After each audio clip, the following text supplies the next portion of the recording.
again, never, ever count Don King out. He didn't get to the top because anybody gave it to him, and they're not going to just take it away very easily. And, of course, you're looking at the very extravagant Bernard, the executioner.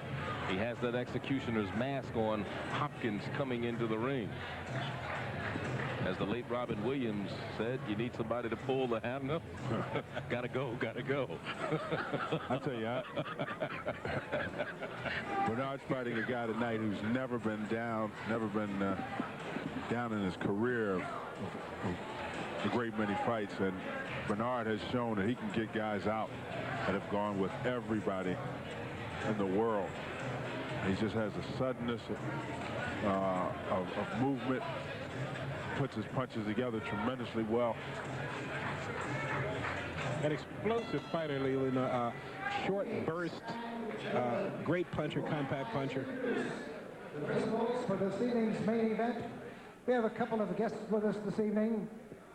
First off, a young man out of our nation's capital, Washington, D.C., the IBF welterweight champion of the world. Ladies and gentlemen, here he is, Maurice, the Thin Man Blackhair. Blackhair.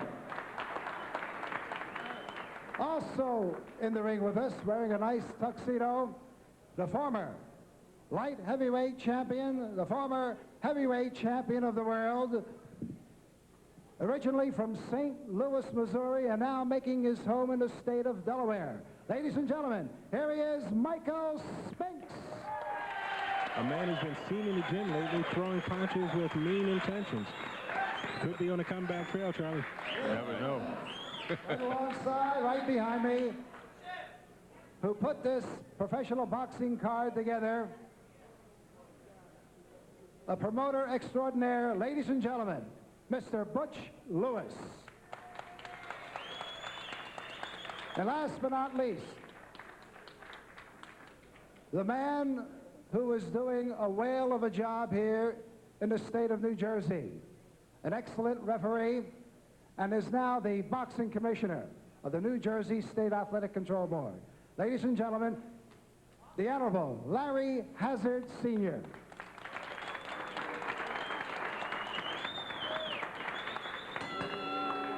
Ladies and gentlemen, this evening's main event is being promoted by Butch Lewis Productions in association with BET Sports and the Trump Plaza, and is approved by the New Jersey State Athletic Control Board, the Honorable Larry Hazard, Sr. Commissioner, the Honorable Jerry Gormley, Chairman, Lawrence Wallace, and R. Yogi Hiltner, Deputy Commissioners. The members of the Athletic Control Board include Gary Shaw and Richard Harrison. The chief physician in attendance at ringside this evening is Dr. Frank B. Doggett, along with Dr. Charles E. Wilson and Dr. Dominic F. Coletta, Jr. The judges, Gene Williams, Vinnie Rainoni, and John Stewart. The timekeeper to bell is Lindsay Tucker.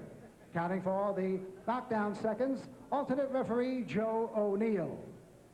In the ring at this time, the man in charge of this scheduled 10-round middleweight bout, referee Rudy Battle. And now, my good friends, introducing the principals. First, in the blue corner, wearing the red trunks with the white trim. He tipped in at an even 165 pounds. This gentleman has 24 wins, 22 losses with 12 knockouts. From Tampa, Florida, ladies and gentlemen, let's welcome aboard Randy Smith. Smith. And his opponent in the red corner, wearing the solid black trunks. He, too, weighed in at an even 165 pounds. Professionally, he has 16 wins, only 1 loss, with 13 knockouts. From the Germantown section of Philadelphia, ladies and gentlemen, here is Bernard, the executioner, Hopkins. Hopkins.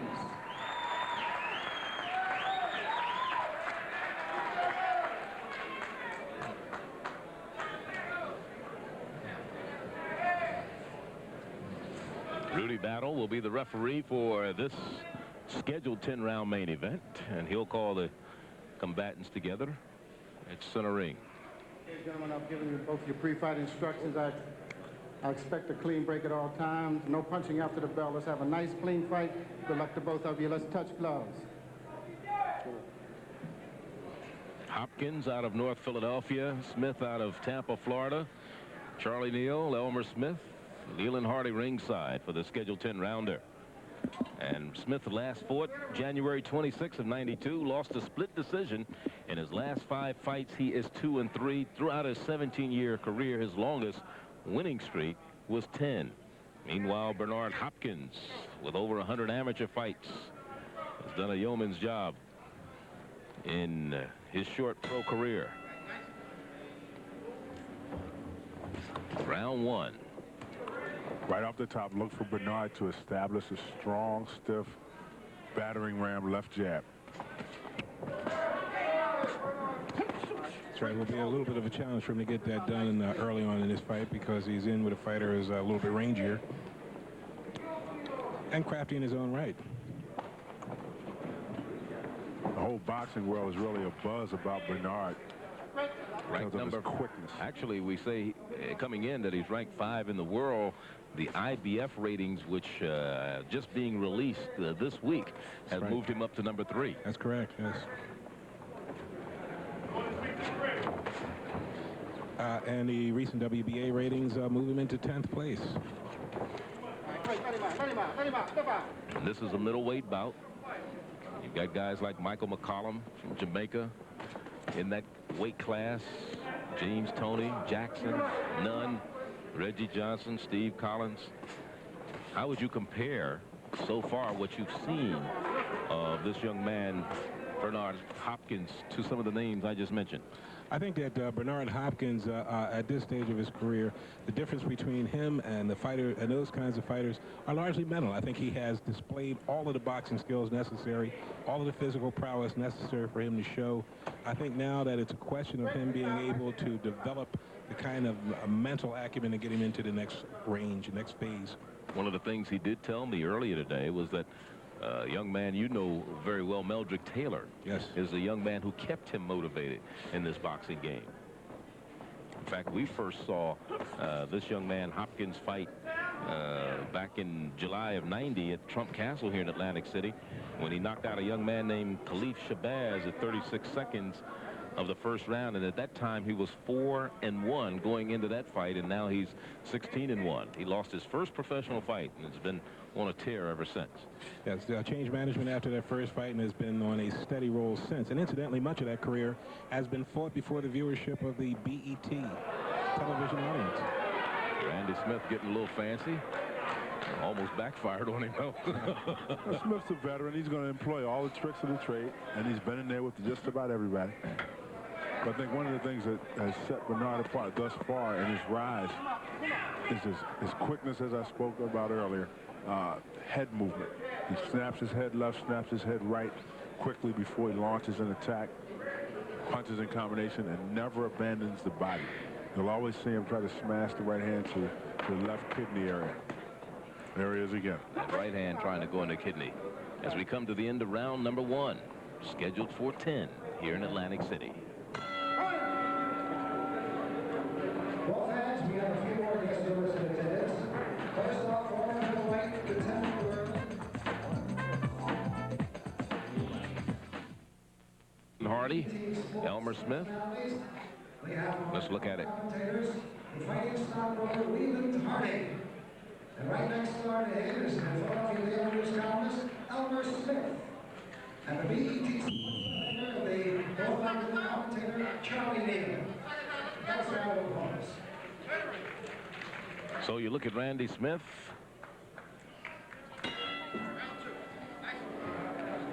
Told me he just wants to survive.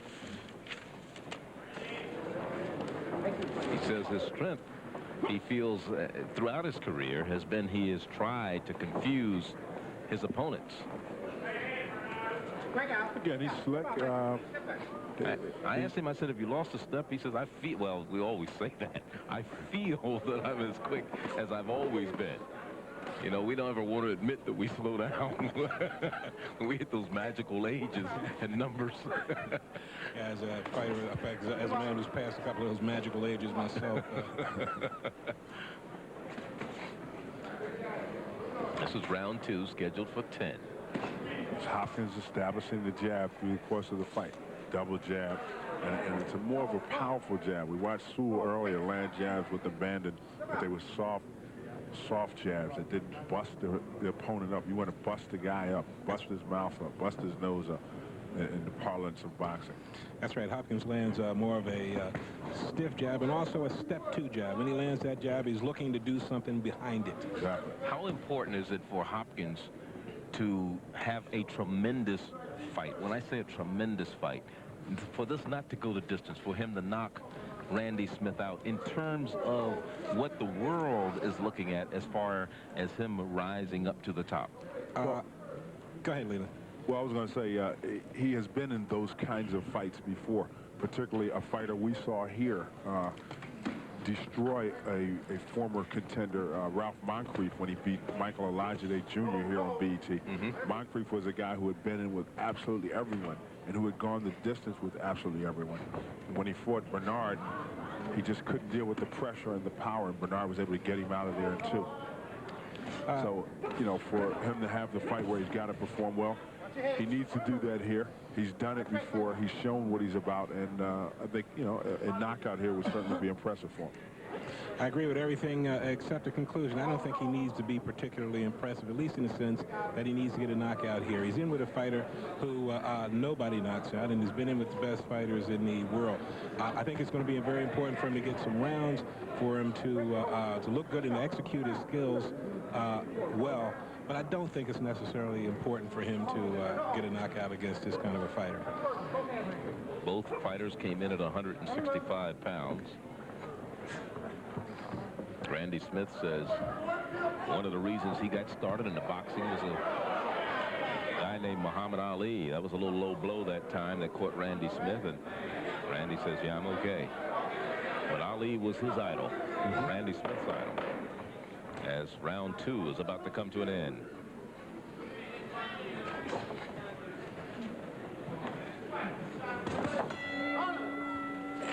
So round 2 is in the books.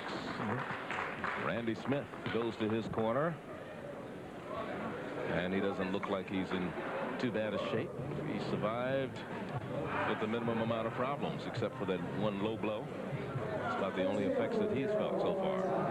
Let's listen in to his corner.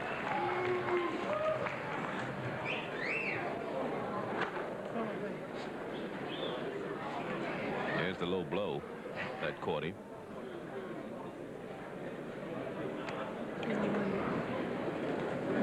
What's the name has had some personal problems too. Smith, he's had some managerial problems and things of this nature. And I guess that's the nature of the world of boxing sometimes. Well, it certainly is, but for a career that has lasted as long as his, that'd be in the nature of almost anything. 14 years, you're not going to be with the same team very often. Round 3, scheduled for 10. Hopkins comes out a little quicker this time.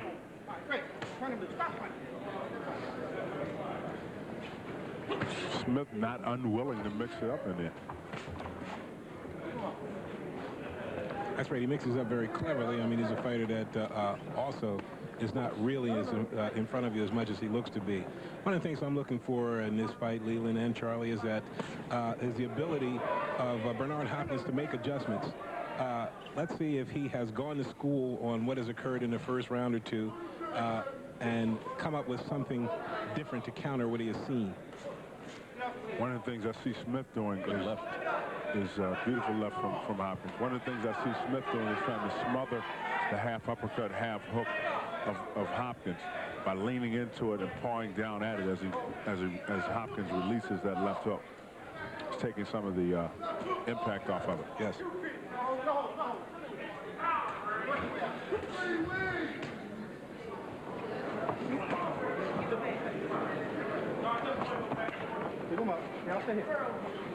Hopkins consistently working that body there. Yes. Right hand to the kidney. Left hook up underneath. There's the right hand to the Very good kidney body again. punch there again. He got a warning for that right hand to the kidney earlier, but as you look at Randy Smith's trunks, are about 2/3 belt. More belt than trunk, huh? Exactly. Well, one of the things that Hopkins has been known for is trying to go to the body early of his opponents. Slapping hook went over the head of And then to the head, where a lot of boxers will go to the head first and then go to the body. He tries to go to the body first and then to the head. He watches all the old films. He's a real fan of Sugar Ray Robinson. Certainly is. And Marvin Hagler.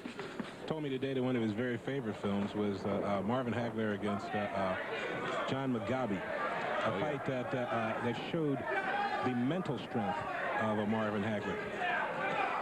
Certainly weathered opposition in the rain, 40 degrees outdoors out in Las Vegas. Remember that one? I was at that fight, and what a fight it was. Well, I guess that body can wear you down, especially a 35-year-old body, if you get enough punches there. And, of course, the strength of Hopkins seems to be his patience and, of course, his left hand. As we come to the final seconds of round number 3, scheduled for 10, we're in Atlantic City. I'm Charlie Neal, along with Leland Hardy and Elmer Smith. Round 4 will be coming up in a moment.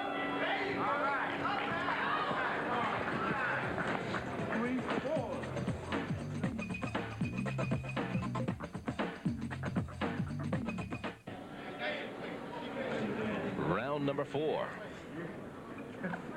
Scheduled for 10. Hopkins in the black trunks.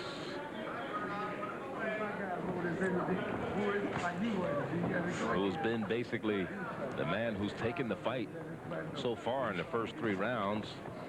But you got a very game Randy Smith. Very wily. He brings more than willingness. He brings a good deal of ability into the ring with him here. And experience. And that carries you, I guess, a long way. You know how to survive. He's been a survivor. You know, one of the things we talked about earlier, he said, you know, I had to fight Michael Nunn with a 2-week notice. When Nunn was, you know, like in the prime back in 1986. He lost on a decision. Tall task. That's how they beat these stalking horses. People talk about the old days when fights used to be fixed. Nobody would fix a fight today. You know who your fighter can beat. And just to make sure it's not even, you call him up 2 or 3 days before the fight and after. 2 or 3 hours. Exactly. We had Mastrangelo coming here earlier today on 1-week notice against Hector Frazier. Case in point. Acquitted himself well. Nice body shot downstairs. Again, it's the consistency of the body attack by Hopkins. And again, he studies the guys that are out there who have distinguished themselves in his weight class. Obviously, McCallum, a body snatcher who's relentless with his body attack. But one of the things I like about Hopkins, instead of the wide looping shots to the sides of the body, he positions the body so that he can drill a straight right hand to the kidney or step off to the left and throw a short left hook and come back with a hook to the head. Absolutely, a great point. I mean, he is a compact puncher. He throws straight shots, and in with the hookers, he's going to beat him to the punch every time. His hands are fast, but they don't have to be tremendously fast because he's in close, taking up the distance, and as you indicated, throwing straight punches.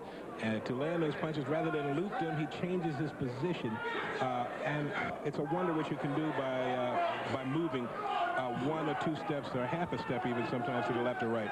Huge left hook landed by Hopkins, which could conceivably have stunned Smith. Almost an elbow shot there that time by Hopkins.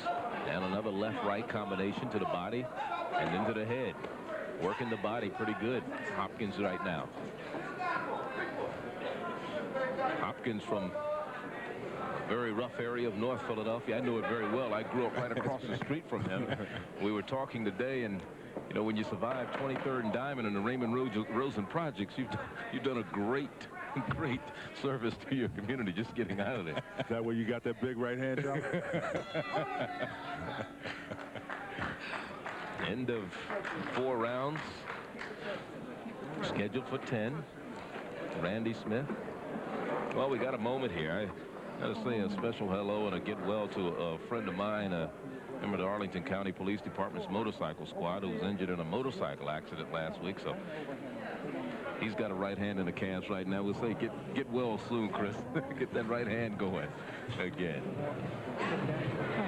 Randy Smith, 35 years of age, says this is it for him as far as trying to make that big payday. He's survived a lot of wars in the ring, but he's by the end of this year he'll be out of the boxing game as far as being in the ring. On the other side of the ledger, a very promising middleweight by the name of Bernard, the Executioner Hopkins. 16-1 coming in as we go to round 5.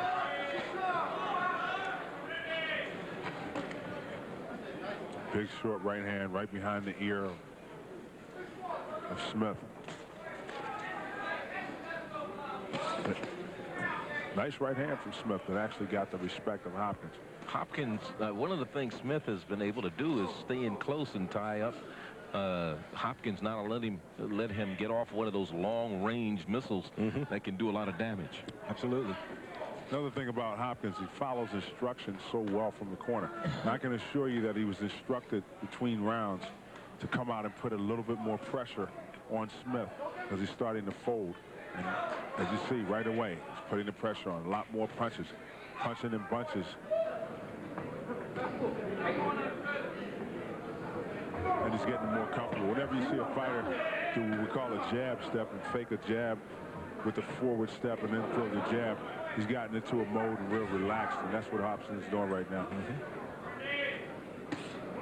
When you talk about these Philadelphia fighters, boy, we've seen some good ones over the years, and we're not just talking about the up-and-coming guys like Hopkins. We go back to the Joe Frazier era, and of course, Elmer, you wrote boxing for many, many years with the Philadelphia Daily News in the sports department there, and you've seen them.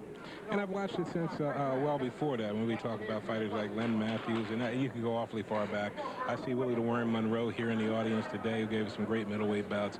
But the story of Hopkins with regard to Philadelphia fighters is that he brings a lot of skills, as many of them do, but will he have the mental toughness to carry himself to the final level, which is what has been missing in a few cases with some Philadelphia fighters. You figure he'll be by the time the year ends, he could be fighting for that title? I think he could be fighting for the title by the year's end, but certainly no more than 3 or 4 fights. And the interesting thing about the development of a fighter, Charlie, is that they either move forward or they fall back. You cannot mark time when you're a developing fighter.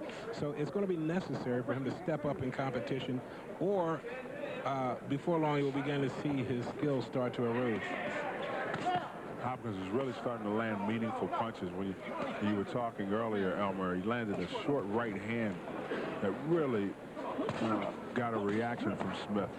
And he's starting now to put the punches together with the basics. Again, Hopkins is such a fundamental fighter. The jab, the double jab, the 1-2 and a hook, the body hook.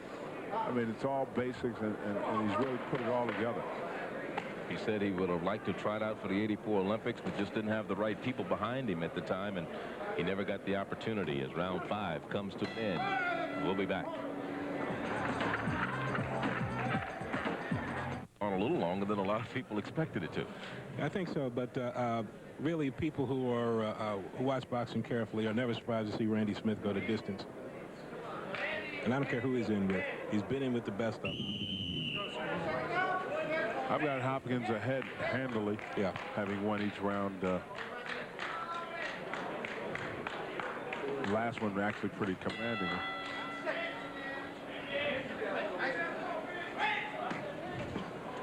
Come out with a good left body shot and a good left hook that landed another good left body shot. So he's kind of stepping up the power.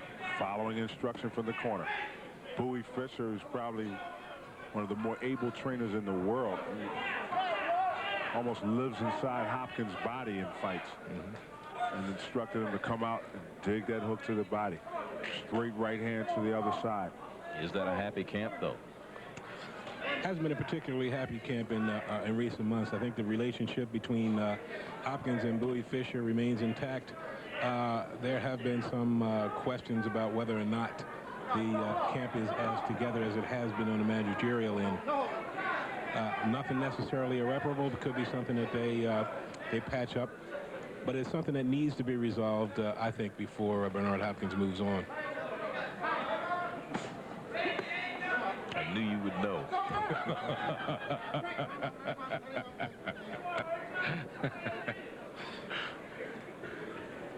Hopkins really got into another mode now. Now he's on a stalk and attack mode. If you see his demeanor change, he's really now trying to get his man out. His demeanor changed midway through this round. And again, remember, out of 17 professional fights and 16 wins, Hopkins has ended 13 of them by knocking out his opponent. So he's very much accustomed to what it takes to end it. Even though this one has lasted to the 6th round, there's still 4 more after this. Once again, he got into the mode where he's so comfortable now. He's jab stepping, faking the shot, coming back with the sneak right hand. He said, once you start the jab step and fake with the shoulder, very comfortable and into a rhythm. And he knows that Smith has nothing to offer in the way of opposition to him at this point. That's going to hurt him. Yeah, and notice that he's executing good cutoff moves here. He's keeping his fighters back to the ropes and cornering him at 3 different points already in this round.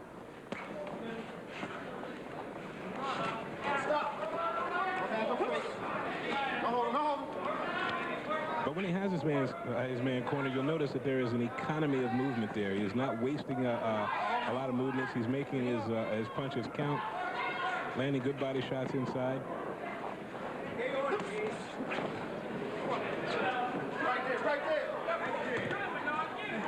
Great body shot there. And again, the 4th time Randy Smith has found himself in every corner so far. Good left that time by Hopkins to the head of Smith. And Smith has survived 6 here at Trump Plaza in Atlantic City. And he may survive 10. But this is still a very good performance for Bernard Hopkins so far. It's no disgrace to go to distance with a fighter of this caliber who has survived against the best fighters in the middleweight division over the years. And he's getting great work. He's executing his skills. I think this is one of the better fights for Bernard Hopkins, at least in the sense that it moves him further along. Let's look back at some of the body shots taken by Randy Smith in round number 6. Body and head shots. Of course, Randy working inside, staying close. And sometimes, I guess, if you shorten up the distance between that your opponent has to punch, the body shots aren't as effective as they could be if they come from a further distance away. No, I wouldn't necessarily say that. I mean, I think that some of the most effective body punches are thrown in close, very short punches in compact arcs, where much of the power comes from the ability to transfer the weight when throwing the punch. I mean, one of the most devastating punches, certainly of all times, of course, was Joe Louis, who was really known for the 6-inch punch.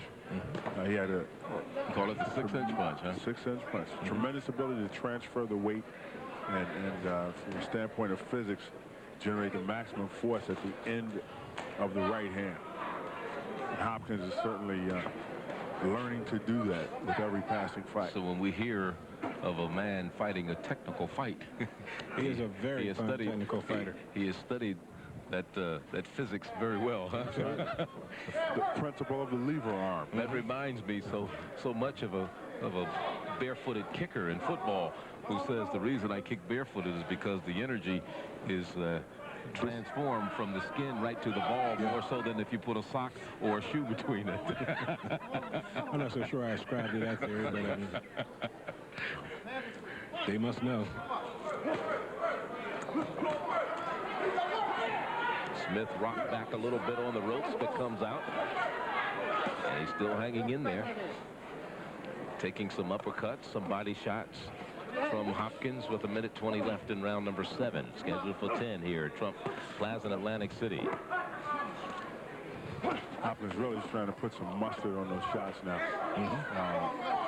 Shooting the right hand, coming back across with the left hook. I'm sure Bowie Fisher would like to see him double the hook, and there's Bushy imploring him to come forward.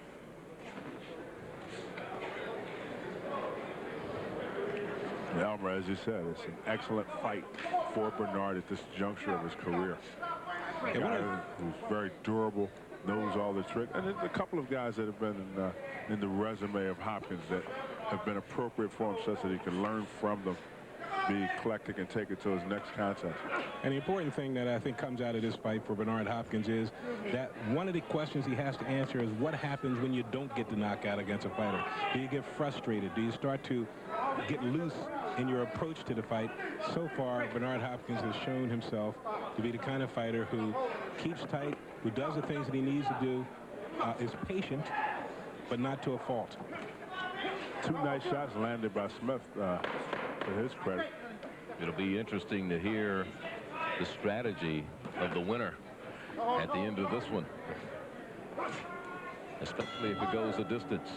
7 are already in the bag. We'll be back. In Atlantic City, New Jersey, round 8 coming up. Joe Frazier is here. Smoking Joe. One of the all-time greats. And one of the all-time greats, as you said. Oh, huge right hand. Huge right hand. And look at him, right back to the body. Right back to the body. Double jab. All the same basic fundamentals. Right hand to the kidney. When he's not using the right hand, it's right by the chin. Protect himself at all times. Battering ram jab.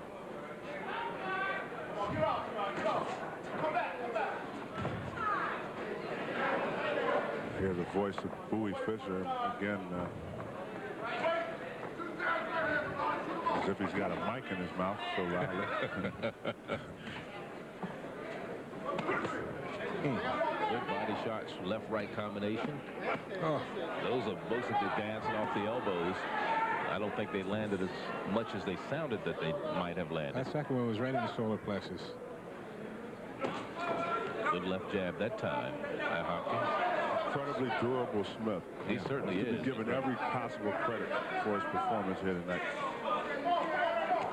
And a right that caught Smith. Enough jab by Hopkins. Right uppercut.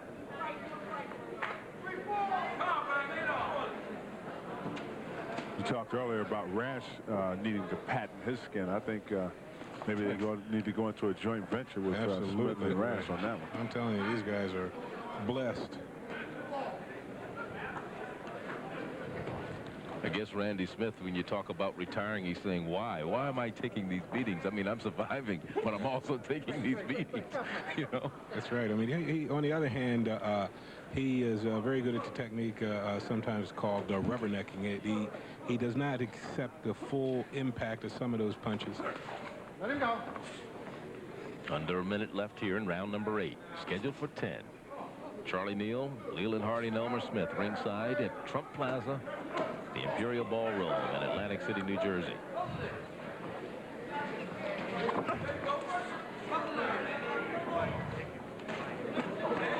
Randy has yet to land any punch in this fight which we have felt did any harm whatsoever to his opponent Hopkins. Well, Hopkins is really well focused. Randy Smith has landed some pretty good punches, and against a lesser fighter probably would have had a lot more impact.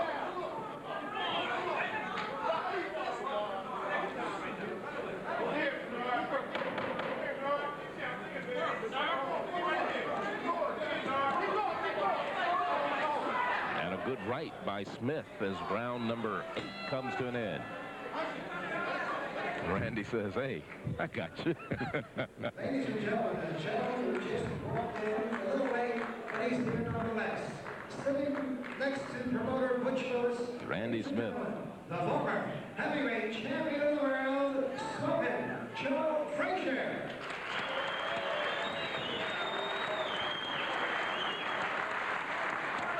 Smokin' Joe just announced to the crowd. One of the all-time greats. Thrillin' Manila. What else can you remember?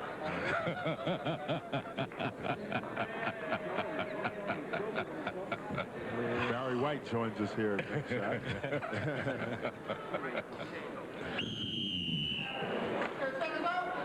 Round number 9. All 8 so far have been, without a doubt, in favor of the executioner, Hopkins. This is round 9, scheduled for 10. This is a middleweight bout. You have Hopkins, who has moved up to number 3 in the IBF, and he really caught Smith with a left that time. But each round, he has come out with those types of shots that just hasn't had a lot of effect. Well, at least not in the sense that he has wobbled his man, but they've certainly had a lot of effect in the sense that the judges can tell that those are powerful punches. Beautiful left hook from Smith. And Smith just says, hey, it hit, but that's about it. Now, Bernard Hopkins is a fighter whose style puts him in a position to get punched sometimes. There are some of the great fighters are people who got hit because they use their aggressiveness and their slickness to set things up. When you're inside, one of the things that's going to happen to you is that you're going to get punched. Sugar Ray Robinson was a fighter as slick as he was who took his share of punches.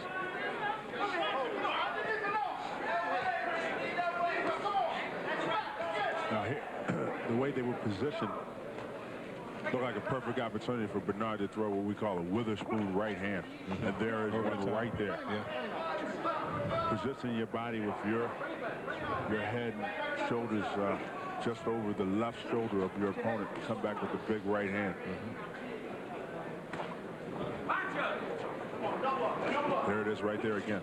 Perfect opportunity to throw a Witherspoon right hand. And when he sets the throw to Randy Smith is probably going to take it off off of his shoulder. He will probably curl in and take it off of his shoulder. And the perfect counter for that right hand is a right hand. You know, one of the things that Hopkins has shown that he's been able to do is go on his ability to box and slug versus the experience that a lot of boxers has, because of course as a professional he hasn't been in the ring that long. No. Under a minute to go here in round number 9. Meaningful short punches from Hopkins. Hopkins has to be thinking, boy, this guy's old man's tough. Yeah. You know. But at the same time, he has to be satisfied with the kind of work he's getting today. He is getting some work. You need that every now and then. And you need to know that you can go the distance at a tough pace. He's kept up a good pace. He's accepted a certain amount of punishment, landed a lot of punches, and he needs to know that he can do this. And he doesn't look weary at all. He's in great condition. Yeah, he has fought 10 and 12 rounds in the gym, and it's not the same, but it does have implications for endurance. Notice the little cutoff move that he made there. Randy Smith was wise to grab at that point. And Randy Smith has inspired the hammer. He's too legit to quit.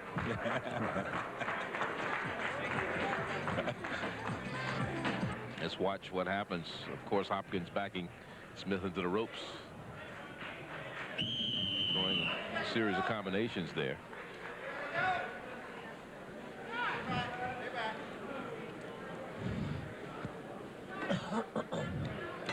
Tenth and final round. This is the main event of the evening. Middleweight, Hopkins in the black against Smith in the red. You look at Hopkins come out for his final round. He had a certain look on his face as he stood up that he felt so comfortable having gone 9 of the 10. It's a great condition. Right hand. Beautiful right hand. Mouth is closed at the start of the round. Breathing through the nose only. There's a lot of running up hills. It's in great condition. And notice his footwork there. When he has his man against the ropes, he positions himself in a way that Randy Smith can't really get away. But Randy keeps coming out. Randy keeps coming off the ropes. He comes off the ropes, but he has been chased around the perimeter of the ring for much of the round. Again, back to the ropes. You're holding. Stop punching. Let him go. Watch your heads. Good left body jabs by Hopkins. Nice left-right combination. It would appear to me that nothing will phase Randy Smith. Those shots would have felled any other man.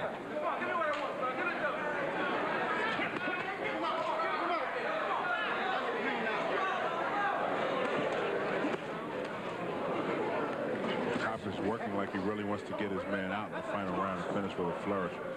Break out. You're holding. It's not going to happen. But he has certainly put it himself well out there. Good left-left combination. Left, right. And Hopkins again. Extending himself. There's an opportunity to sneak the right hand over the top. And I'm sure he'll study the films. Perfect opportunity to sneak the right hand right over that shoulder. And the one punch that we have not seen very much from Hopkins today is the uppercut. He tried it a couple times, but it didn't seem to have much effect. Yeah, it's largely a matter of positioning, and he's normally, at the position that he fights in, he's normally in a pretty good position to get that punch off. For whatever reason, it has been conspicuous by its absence from his arsenal tonight.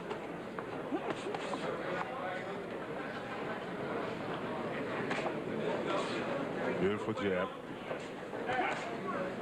Here's one. No holding. All right, break.